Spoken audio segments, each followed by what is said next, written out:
Welcome to the Innovation and Compliance Podcast, part of the Compliance Podcast Network. Join us every week as we talk with industry innovators who are making compliance to help business run more efficiently and at the end of the day, more profitably.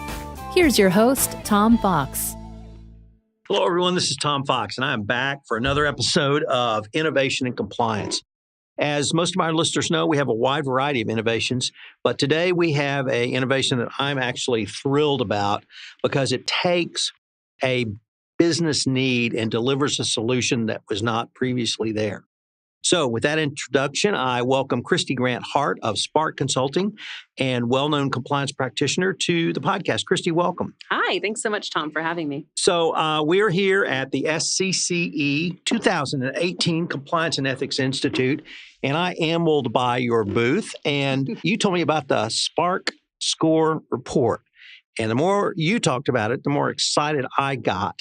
So it fits exactly what I want to talk about in this podcast. It's innovative, but to me, even more significant, it solves a business need. So hopefully I've set it up right. Why don't you tell us about the genesis of it, how you developed it, and how are you using it going forward? Sure. So at its core, Spark Score shows you how your program looks to the outside world.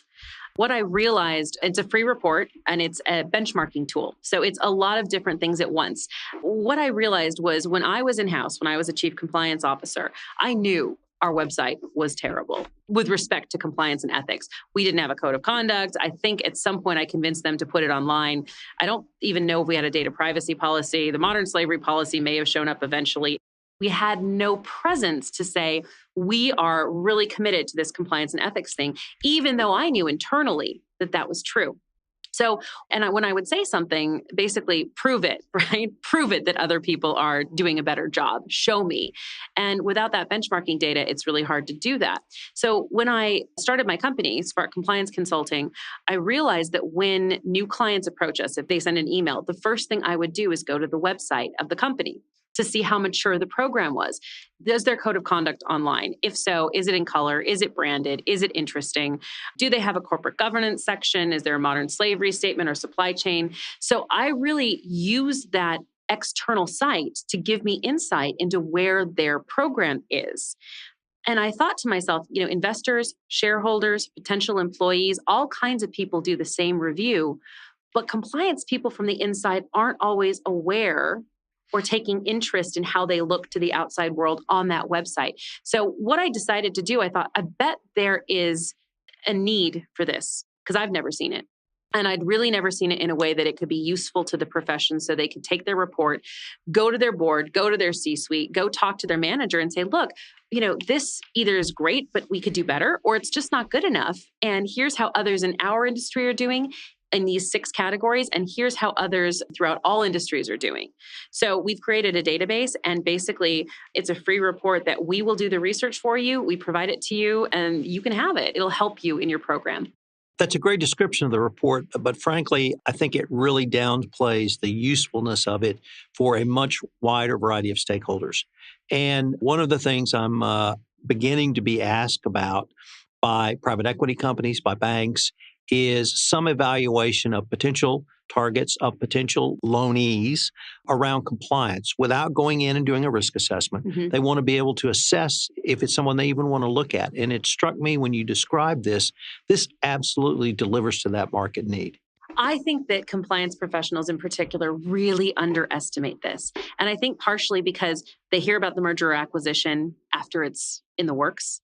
So those initial reviews or that initial conversation is probably with sales or the C-suite, and they're not in that conversation. They don't realize how important it is.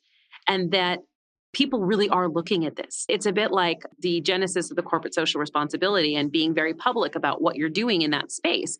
That's all well and good and very important, but compliance and ethics are arguably, at least in my world, more important. And how are you showing that to the world in a way that is quantifiable and that is benchmarkable? And I think it's incredibly important. You've got several different factors that you look at as laid out on it. We've got the code of conduct, we've got corporate governance, we've got whistleblower provisions, we've got anti-bribery commitments and data privacy. And then you've already mentioned supply chain sustainability and modern slavery. How do you go about making those analyses? So I created an algorithm based on what I've seen as best practices. We do lots of program evaluations at Spark Compliance, and really some of those best practices can show up externally.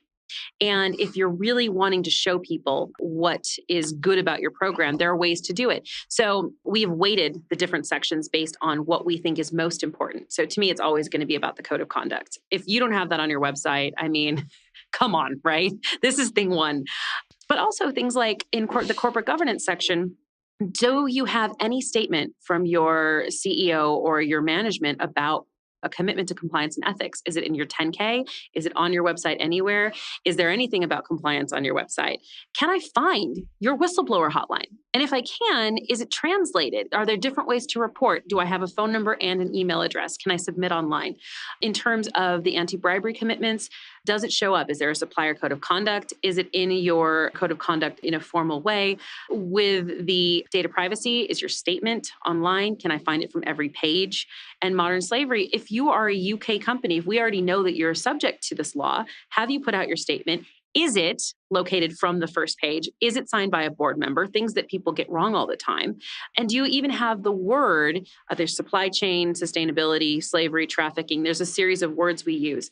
So we developed this algorithm to try to really balance what's most important and also have the factors work so that we can see where you really fall out.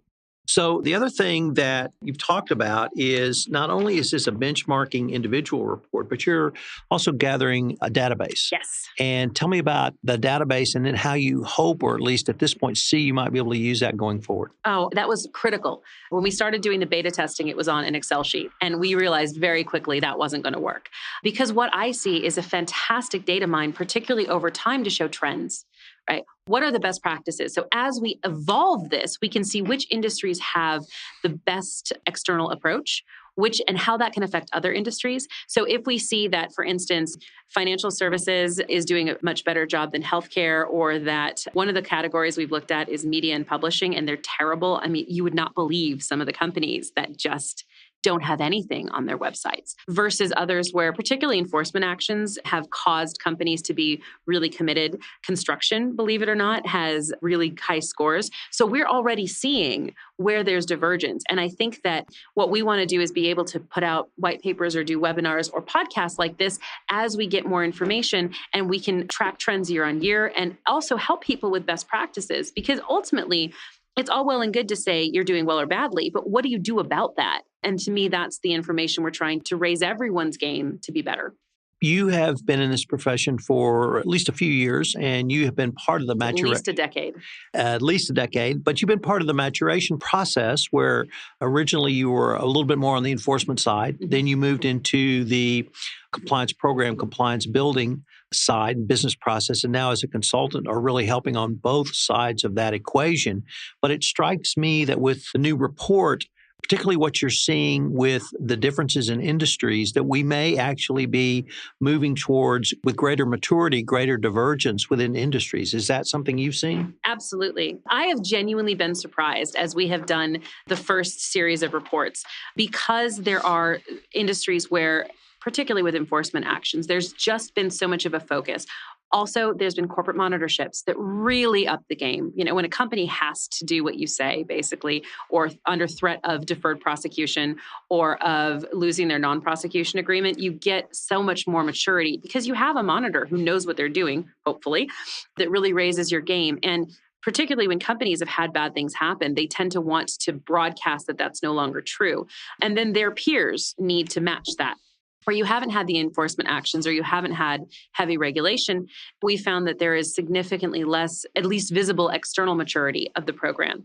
And so I think that part of this, the reason we score things in the 6 different categories, is to say it's not just one thing. There are different places where you can really show how important your compliance and ethics program is and learn best practices from other industries that are frankly just doing it better. Could I ask you again the price of this? It's free. It's free. It's free. It's 100% free. Obviously, part of that is we want to begin to interact with some of the compliance teams we haven't met or haven't previously worked with. But genuinely, it is a no strings attached thing. Our website is sparkcompliance.com.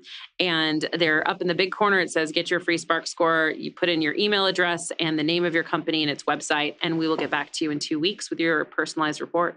So fortunately, we're near the end of our time, but when you have an innovation that satisfies a business need, and as I listen to you now, actually even regulatory needs, it's pretty great. So we're excited about it. You should be. Yeah. And I think it's a great innovation. And I look forward to perhaps coming back and debriefing you on what you've learned. Absolutely. Going forward. So I've been visiting with Kristy Grant-Hart about the new service offering from Spark Consulting called the Spark Score Report.